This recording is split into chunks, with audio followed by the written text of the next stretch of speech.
Hare Krishna, Krishna Krishna, Hare Hare, Hare Rama, Rama Rama, Hare Hare. ओम अज्ञानतिमिरन्धस्य ज्ञानञ्जनशलाकया चक्षुरुन्मिलितं येन तस्मै श्रीगुरवे नमः।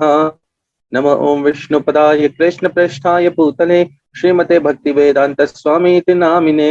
नमस्ते सारस्वते देवे गौरवाणी प्रचारिणे निर्विशेष शून्यवादी पाश्चात्य देशतारिणे। जय श्री कृष्ण चैतन्य प्रभो नित्यानंद श्री अद्वैत गदाधर शिवासादि गौर भक्त वृंद। हरे कृष्ण कृष्ण कृष्ण हरे हरे, हरे राम राम राम हरे हरे। भगवद गीता यथारूप अध्याय 4 श्लोक संख्या 34। बहुत ही सुंदर सा श्लोक है और बहुत ही शिक्षास्पद श्लोक है।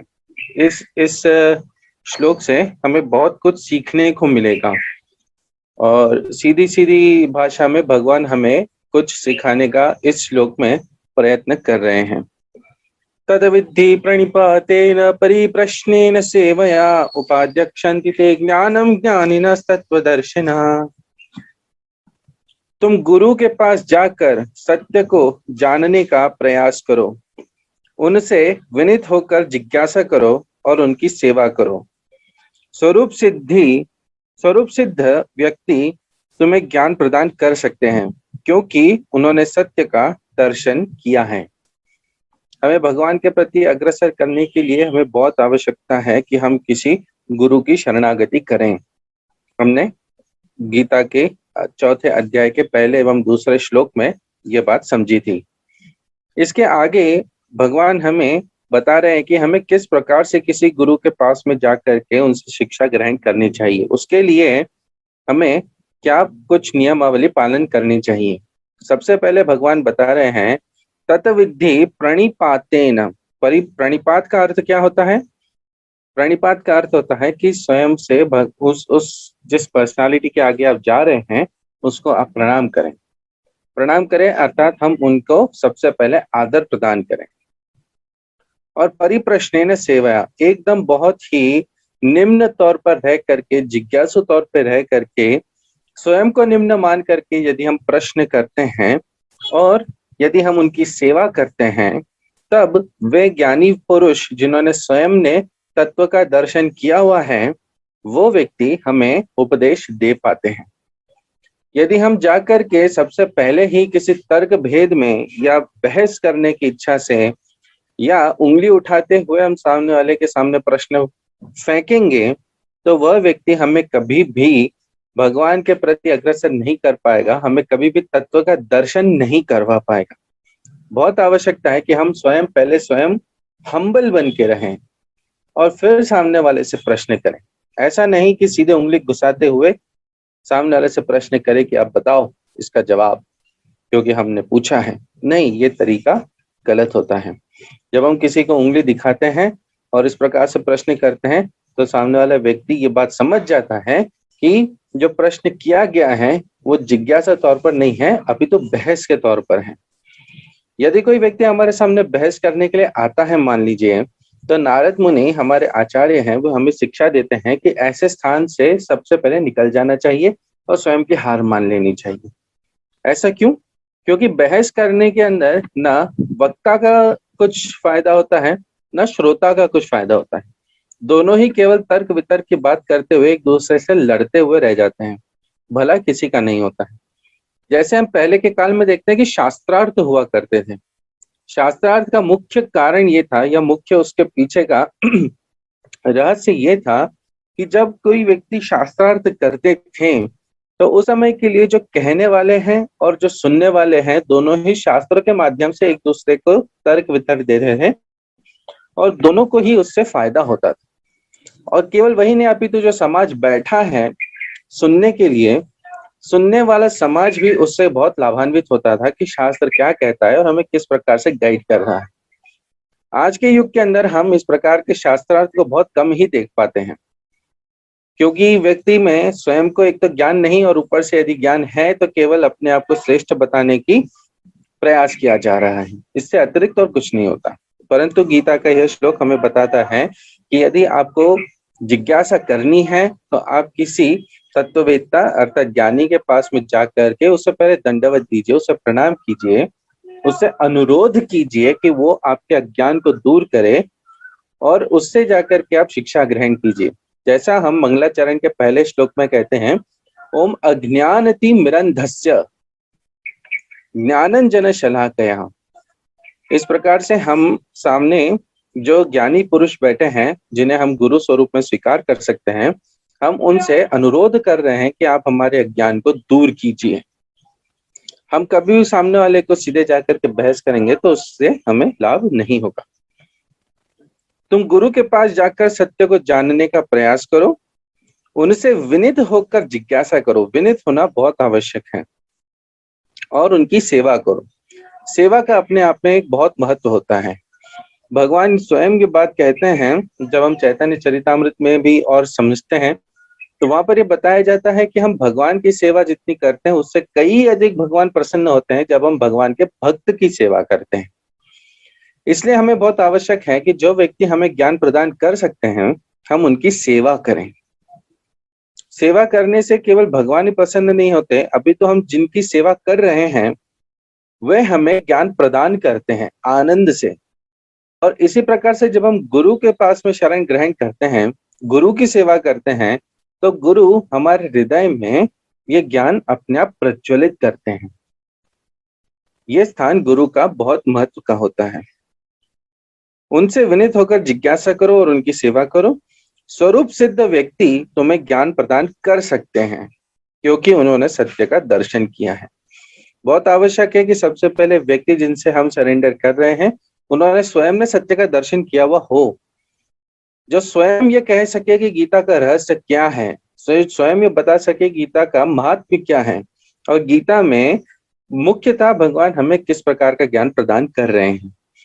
जो व्यक्ति स्वयं इस तथ्य को नहीं जानता है, गीता के इस रहस्य को नहीं जानता है, जो इस बात को समझ ही नहीं पाता है कि भगवान कह रहे हैं कि समस्त जगह के आपके जितने धर्म है, जगह जगहों पे आप जितनी एक्टिविटीज कर रहे हैं उन सबको छोड़ करके मेरी शरण ग्रहण करो, एकमात्र मेरी शरण ग्रहण करो। भगवान गीता में कह रहे हैं जो व्यक्ति बता ही नहीं सकता है, जो स्वयं ही नहीं जानता है, वो मैं किस प्रकार से गीता का रहस्य स्वयं समझा सकता है।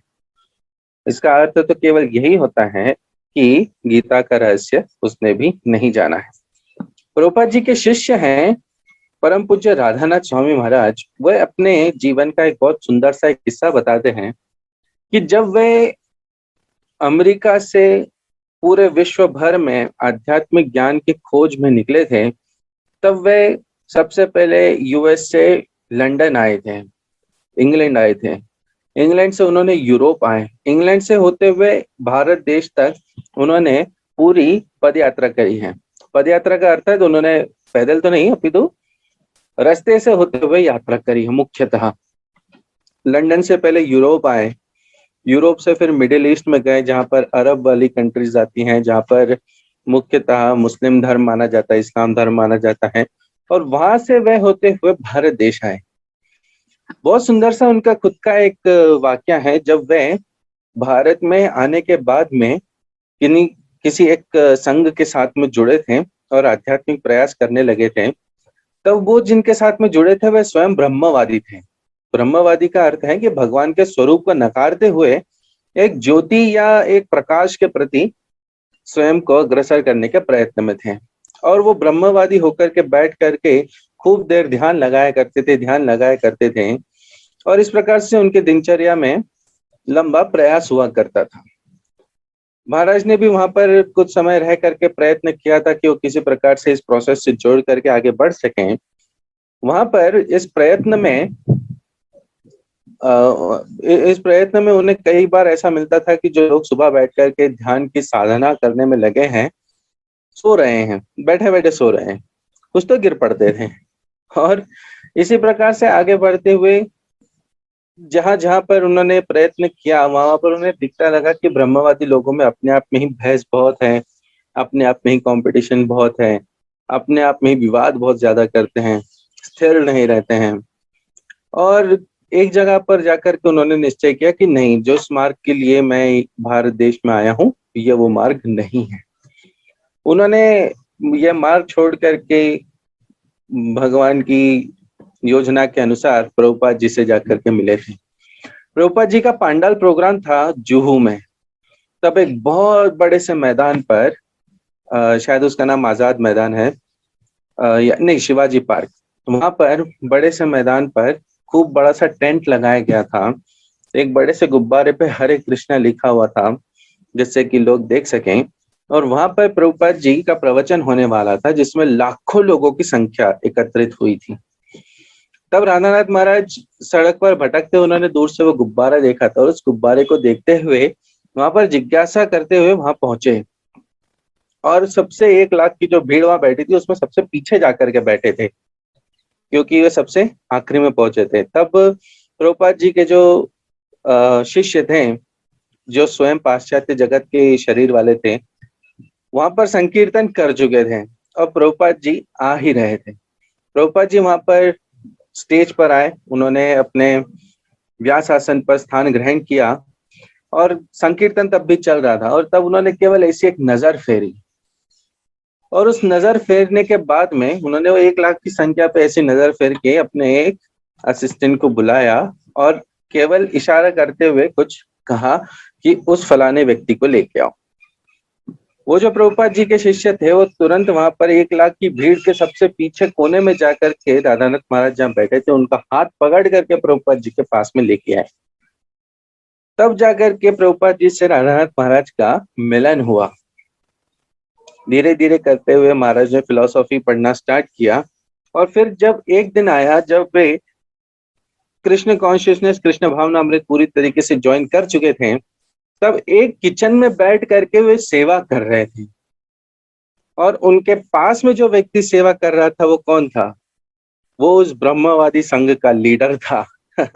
और वहां पर बैठ करके वे दोनों एक साथ सेवा कर रहे थे।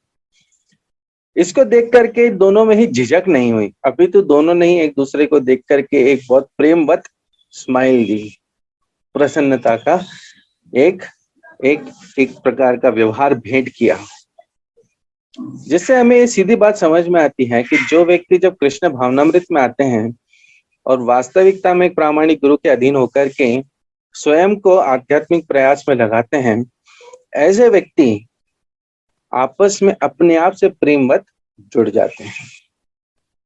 क्यों? क्योंकि एक तत्ववेत्ता, एक ज्ञानी पुरुष जिसने स्वयं भगवान के तत्व का दर्शन किया है, भगवान को समझा है, केवल वही आपको श्री भगवान दे सकते हैं। यस्य प्रसादात भगवत प्रसादो यस्य अप्रसादात न गति कुतोपि। आपका जो जो गुरु है, गुरु के प्रसाद स्वरूप में ही भगवान प्राप्त होते हैं।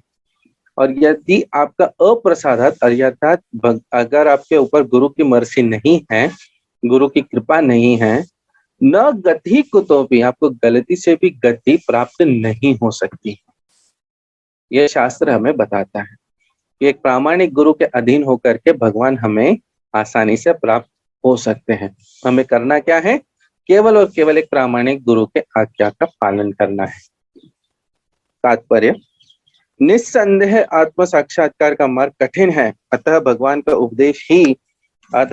उपदेश है कि उन्हीं से प्रारंभ होने वाली परंपरा से प्रामाणिक गुरु की शरण ग्रहण की जाए।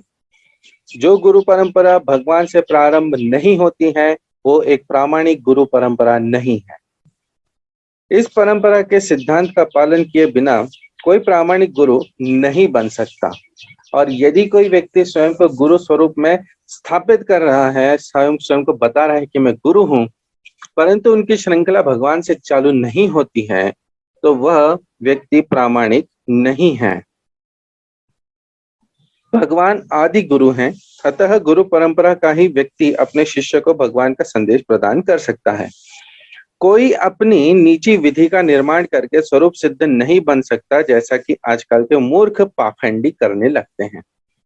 जैसे स्वयं ही व्यक्ति विचार करता है कि मैं ध्यान करूं या मैं किसी प्रकार का शास्त्र पढूं या किसी प्रकार के प्रयत्नों में लगूं, और मुझे अपने आप ही ज्ञान प्राप्त हो जाएगा और मैं इस प्रकार से आगे प्रचार करूंगा। हम देखते हैं कि आज के युग में भी बड़े बड़े स्टेज के ऊपर, बड़े बड़े प्लेटफॉर्म के ऊपर ऐसे लोगों का इंटरव्यू भी लिया जाता है और ऐसे व्यक्ति अपने बहुत सुंदर वाग शैली से लोगों को प्रभावित भी कर देते हैं। परंतु यहाँ पर सीधी सीधी बात प्रभुपाद जी बता रहे हैं कि जो व्यक्ति किसी गुरु के अधीन नहीं आता है और केवल स्वयं सिद्ध होकर के या स्वयं से ही कुछ निर्माण करके हमें बताने का प्रयत्न करता है, वह व्यक्ति केवल और केवल पाखंडी है और लोगों को मूर्ख बना रहा है। यहाँ पर एक प्रश्न आता है कि फिर ऐसा व्यक्ति एग्जिस्ट करते ही क्यों है, हम इनके प्रति ग्रहण क्यों करते हैं शरण।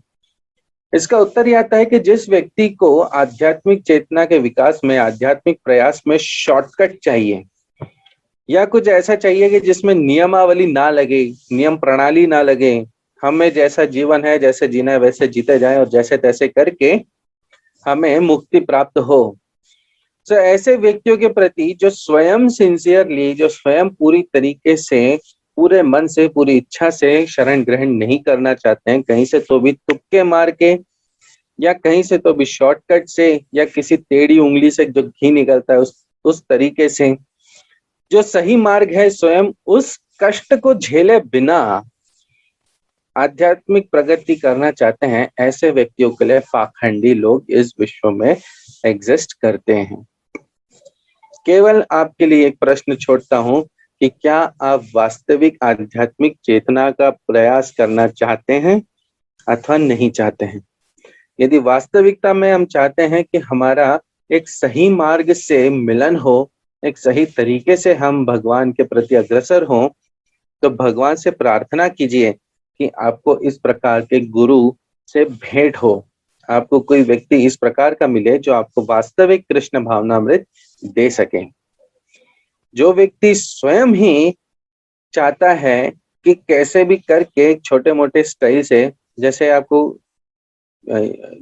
कोई तिगड़म लगा करके आपका काम हो जाए, तो उस व्यक्ति के लिए इस प्रकार के पाखंडी समाज में रहते हैं और इस प्रकार का पाखंड उस व्यक्ति को अपने आप भ्रमित कर देता है। कोई भी फलाना मंत्र दे देंगे कि जाप करो हो जाएगा, कोई भी फलाना एक्टिविटी बता देंगे कि ये करो हो जाएगा। जो शास्त्र में लिखी हो या ना लिखी हो इससे फर्क उनको पड़ता है। क्यों? क्योंकि वो स्वयं प्रामाणिक नहीं है, उन्होंने स्वयं ने एक प्रामाणिक जिज्ञासा नहीं करी। यदि हमारे अंदर एक प्रामाणिक जिज्ञासा होती है तो हमारे सामने शास्त्र स्वयं प्रकट होता है भगवद गीता यथारूप के स्वरूप में। यहाँ पर प्रभुपाद जी बहुत सटीक शब्दों में कहते हैं कि इस युग के अंदर यदि भगवान का शरण ग्रहण करना है तो केवल और केवल हरि नाम से होगा। जब तक हम हरे कृष्ण महामंत्र का जाप नहीं करते हैं तब तक के लिए इस युग में आध्यात्मिक चेतना का विकास होना असंभव है। और इसी प्रकार से कई सारी हमारे ऊपर नियमावली भी लगती हैं। देखिए, एक जो प्रामाणिक पुरुष होता है, प्रामाणिक गुरु होते हैं, वे अपने आप से शास्त्रों में बताए हुए नियमों को आपके सामने प्रकट कर देंगे। वे कभी ये नहीं कहेंगे कि हाँ जैसा तुम्हें लगता है वैसा करो, मैं हूं। नहीं, वो स्वयं सबसे पहले आपके ऊपर नियम डालेंगे। जैसे प्रभुपाद जी ने हमारे ऊपर 4 नियम लगाए हैं। जुआ न खेलना, मांस भक्षण न करना, व्यसन न करना, अवैध संबंध न बनाना, 16 मालाओं का जप करना और केवल भगवान को नैवेद्य दिया हुआ, भगवान को ऑफर किया हुआ प्रसाद पाना। जब तक व्यक्ति भगवान को दिया हुआ प्रसाद नहीं पाता है तब तक पाप करता है। भगवान का हरे कृष्ण महामंत्र का जाप इस कलयुग के अंदर रिकमेंडेड है। जब तक व्यक्ति हरे कृष्ण महामंत्र के शरण नहीं ग्रहण करता है तब तक के लिए उसका आध्यात्मिक विकास असंभव है। और इन 4 नियमों को पालन किए बिना व्यक्ति को मनुष्य बनना इम्पॉसिबल है। ये 4 नियम आपका आध्यात्मिक विकास नहीं करते हैं, आपका आध्यात्मिक विकास करने योग्य बनाते हैं, ऐसा प्रभुपाद जी समझाते रहे हैं। भागवत का कथन है, धर्मम तो साक्षात भगवत प्रणीतम। धर्म पथ का निर्माण स्वयं भगवान ने किया है। अतएव मनोधर्म या शुष्क तर्क से ही सही पद प्राप्त नहीं हो सकता। नहीं ज्ञान ग्रंथों के स्वतंत्र अध्ययन से कोई आध्यात्मिक जीवन में उन्नति कर सकता है। हम चाहे जितना भी प्रयास कर लें, कितने भी शास्त्र पढ़ लें, परंतु हम स्वयं से अगर प्रयत्न करें कि हमें ज्ञान सिद्धि हो जाए तो वह संभव नहीं है। क्यों संभव नहीं है? क्योंकि ये जो ज्ञान है ये दिव्य है, और इसको एक प्रामाणिक गुरु परंपरा में जुड़ने के बाद में जब व्यक्ति सेवा करता है वैष्णवों की और भगवान की, तब यह ज्ञान अपने आप हृदय में स्फुरित होता है। ये ज्ञान आपको वास्तविकता में आपके जीवन में उतरता है। अभी के लिए हम केवल पढ़ सकते हैं, प्रयत्न कर सकते हैं, परंतु वास्तविक जिसे रियलाइजेशन कहते हैं, जिसे अनुसरण कहते हैं, जो जो आपकी अनुभूति होती है, वो केवल सेवा मात्र से प्रकट होती है। इसलिए बहुत आवश्यकता है कि हम प्रभुपाद जी की सेवा करें, भगवान की सेवा करें। प्रभुपाद जी की सेवा हम कैसे कर सकते हैं? प्रभुपाद जी की सेवा हम कर सकते हैं प्रभुपाद जी की जो दिव्य भगवत गीता है, भगवत गीता यथारूप, श्रीमद् भागवत, इनका पठन करके, इनका वितरण करके। कोशिश कीजिए कि जितने ज्यादा से ज्यादा लोगों को आप पुस्तक के वितरण कर सकें, उतना अच्छा होगा। प्रभुपाद जी की इसमें दिव्य प्रसन्नता है। लोगों को प्रसाद बांट करके, लोगों को गीता के बारे में जागृत करके, लोगों को उनके जीवन के मुख्य उद्देश्य के प्रति अग्रसर करके, जितने भी आपके निकटतम लोग हैं, जितने भी आपके आपके जो प्रियकर लोग हैं, उनको आप गीता के बारे में बताइए। जितना आपने सुना है उतना बताइए, जितना आप जानते हैं उतना बताइए, कुछ नहीं तो हरे कृष्ण महामंत्र ही बताइए। परंतु इस प्रकार से प्रभुपाद जी की सेवा कीजिए। ये सेवा करने मात्र से प्रभुपाद जी प्रसन्न होंगे, भगवान प्रसन्न होंगे, और धीरे धीरे करके आपको स्वयं भगवत अनुभूति होने लगेगी। ज्ञान प्राप्ति के लिए उसे प्रामाणिक गुरु की शरण में जाना ही होगा। ऐसे गुरु को पूर्ण समर्पण करके ही स्वीकार करना चाहिए और अहंकार रहित होकर दास की भांति गुरु की सेवा करनी चाहिए। इसी प्रकार से यहाँ पर हमें बात समझ में आती है कि अगर हम किसी गुरु के सामने जाते हैं तो हमें अहंकार लेकर के नहीं जाना चाहिए। अहंकार लेने का अर्थ क्या होता है? अहंकार लेने का अर्थ ये होता है कि अगर हम किसी गुरु के पास जा रहे हैं तो हम उसमें जाकर के स्वयं की श्रेष्ठता न बताएं। हम स्वयं ये न बताएं अपने गुरु को कि मैं कितना जानता हूं, मैं क्या जानता हूं और मैं क्या क्या अपना बैकग्राउंड लेकर के आया हूं। अगर हमें वास्तविकता में किसी गुरु की शरण ग्रहण करनी है तो गुरु के सामने स्वयं को निम्न बता करके ये स्वयं को पहले मानना होगा, अंदर से स्वयं को ये पहले मानना होगा कि मैं जो जानता हूं वो शून्य है, वो कुछ नहीं है। और फिर जिज्ञासा हेतु से विनित होकर के, उनके सामने प्रणाम करके, उनके सामने झुक करके, उनसे अहंकार रहित होकर के एक दास भाव में प्रश्न करने की अनुमति होती है। गुरु के सामने प्रश्न करने की अनुमति हमें है, तभी तो वे गुरु हैं और हम शिष्य हैं। और यदि कोई गुरु ऐसा बन जाता है जो कि इतना सब कुछ करने के उपरांत भी आपको बराबर से परामर्श नहीं दे पाते हैं, अथवा बराबर से आपको सीख नहीं दे पाते हैं, बराबर से शिक्षा प्रदान नहीं कर पाते हैं, ऐसे केस में वह गुरु भी फिर प्रामाणिक नहीं होते हैं। गुरु को आवश्यक है कि अगर शिष्य कुछ थोड़ा सा भी प्रदान करता है, इधर गुरु के प्रति शिष्य थोड़ी सी भी सेवा करता है, तो गुरु का भी कर्तव्य होता है कि वो उसे भगवत ज्ञान से पूरी तरीके से सराबोर कर दे, पूरी तरीके से भर दे, उसमें कहीं कमी ना रखे। गुरु का अपना ये कर्तव्य होता है। शिष्य का कर्तव्य है जरा सी भी सेवा करे तो पूरे मन से करे, अच्छे से करे, परंतु जरा सी ना करे, जितनी क्षमता है उतनी क्षमता से गुरु की सेवा करने में स्वयं को लीन करें। और गुरु की रिस्पॉन्सिबिलिटी होती है कि शिष्य को पूरी तरीके से भगवत ज्ञान से भर दें। उसके लिए गुरु को चाहिए कि वो खूब भरपूर प्रवचन करे, प्रवचन करते हुए भगवान के नाम, गुण, रूप, लीला आदि का व्याख्यान करें, उनके बारे में बताएं। और शिष्य जब इन बातों को सुनता है, श्रवण करता है और गुरु की आज्ञा का पालन करता है, तो धीरे धीरे उसका आध्यात्मिक विकास अपने आप होने लगता है। स्वरूप सिद्ध गुरु की प्रसन्नता ही आध्यात्मिक जीवन की प्रगति का रहस्य है। स्वरूप सिद्ध अर्थात वो गुरु जो स्वयं की स्वरूप को, अर्थात वो जान चुका है कि वो स्वयं कृष्ण का दास है, जो स्वयं ये जान चुका है कि उसे भी किसी गुरु की शरण ग्रहण करनी है, उसने ऑलरेडी कर रखी है, पहले से ही कर रखी है, उनकी सेवा कर रहे हैं। और इसी प्रकार से जब हम ऐसे प्रकार के गुरु की सेवा करते हैं तो वास्तविकता में हमारे आध्यात्मिक ज्ञान वहीं से प्राप्त होता है और यही हमारे जीवन के प्रगति का रहस्य होता है। देखिए, ये रहस्य है, परंतु फिर भी प्रभुपाद जी ने इसे शास्त्रों में उजागर कर दिया है। स्वयं भगवान कहते हैं गीता में कि ये जो शास्त्र, ये जो पूरा ज्ञान है, ये सबसे गूढ़तम ज्ञान है। और यदि आप जानना चाहते हैं तो आप, भगवान ने इस गूढ़ ज्ञान को कहीं पे छुपा के नहीं रखा है। इस गूढ़ ज्ञान के प्रति भगवान ने कुछ कीमत भी नहीं रखी है, सबसे गुह्यतम रखा है, परंतु फिर भी सब जन सामान्य के सामने बांट के रख दिया है भगवत गीता का ज्ञान। क्यों? क्योंकि भगवान उदार है और वो जानते हैं कि जीव को इस ज्ञान की बहुत ज्यादा आवश्यकता है। और जीव इतना अंधकार में है और इतना अहंकार में है कि वह इस गुह्यतम ज्ञान जो भगवान ने सबके लिए सामने खोल के रख दिया है, तो फिर भी इसका स्वीकार नहीं करते हैं। ये हमारी अहंकार और अज्ञानता का परिचय है। जिज्ञासा और विनित भाव के मेल से आध्यात्मिक ज्ञान प्राप्त होता है।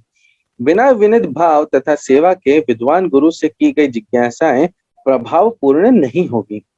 और केवल ये एक आध्यात्मिक ज्ञान की ही नहीं, अपितु भौतिक ज्ञान में भी, अगर आप किसी कॉलेज में बैठते हैं और आपके जो टीचर है, आपके जो गुरु हैं, उनके सामने आप बहस करते हैं, या केवल एक हास्यास्पद होने के लिए, या केवल समय गंवाने के लिए आप सामने वाले से बहस करते हैं, या केवल स्वयं की बुद्धिमत्ता सिद्ध करने के लिए किसी गुरु के सामने, उस टीचर के सामने अपने बारे में ही बोलते जाते हैं, अपनी ही बात बताते जाते हैं, तो आपको भौतिक ज्ञान भी प्राप्त नहीं होता है।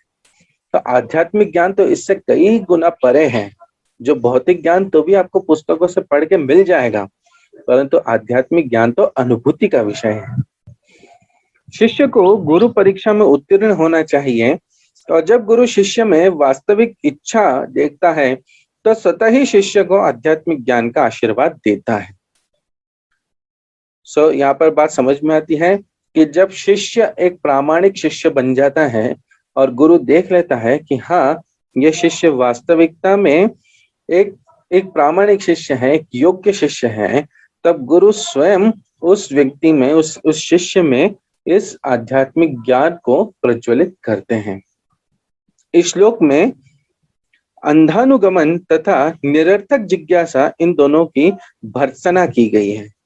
शिष्य न केवल गुरु से विनित होकर सुने, अपितु विनित भाव तथा सेवा और जिज्ञासा द्वारा गुरु से स्पष्ट ज्ञान प्राप्त करें। प्रामाणिक गुरु स्वभाव से शिष्य के प्रति दयालु होता है, अतः यदि शिष्य विनित हो और सेवा में तत्पर रहे तो ज्ञान और जिज्ञासा का विनिमय पूर्ण हो जाता है। यहाँ पर ये बात समझ में आती है कि शिष्य को केवल गुरु से विनित होकर सुनना ही नहीं चाहिए, अपितु जब वो विनित होकर के प्रश्न भी करता है तो गुरु भी उस पर दया करते हुए उस पर स्वयं ही एक जो प्रामाणिक गुरु होते हैं, वो शिष्य के ऊपर हमेशा दयालु ही होते हैं। ये बात हमें यहाँ पर समझ में आती है कि प्रामाणिक गुरु स्वभाव से शिष्य के प्रति दयालु होता है, और शिष्य के केवल विनित भाव से, जब शिष्य एक विनित भाव का व्यक्ति है, एक प्रामाणिक शिष्य है, तब केवल उसके विनित भाव के ऊपर से गुरु उस पर कृपा अपने आप कर देते हैं। यहाँ पर हमें बात समझ में आती है कि हमें किस प्रकार से भगवान के इस ज्ञान को या अपने आध्यात्मिक विकास के लिए हमें किस प्रकार से शरणागति लेनी चाहिए। हमेशा विनित होकर के, कभी भी स्वयं को अहंकारी बता करके यदि हम स्वयं को प्रकट करते हैं तो ऐसे केस में हमें कभी भी भगवत ज्ञान प्राप्त नहीं हो सकता है, हमारे आध्यात्मिक ज्ञान हमें कभी प्राप्त नहीं हो सकता है, और हमारी कभी भी आध्यात्मिक रूप में प्रगति नहीं हो पाती है। आज के इस विषय को मैं यहीं पर ही समाप्त करता हूँ। आप सभी का सुबह के इस चर्चा में आने के लिए बहुत बहुत धन्यवाद है। हरे कृष्णा।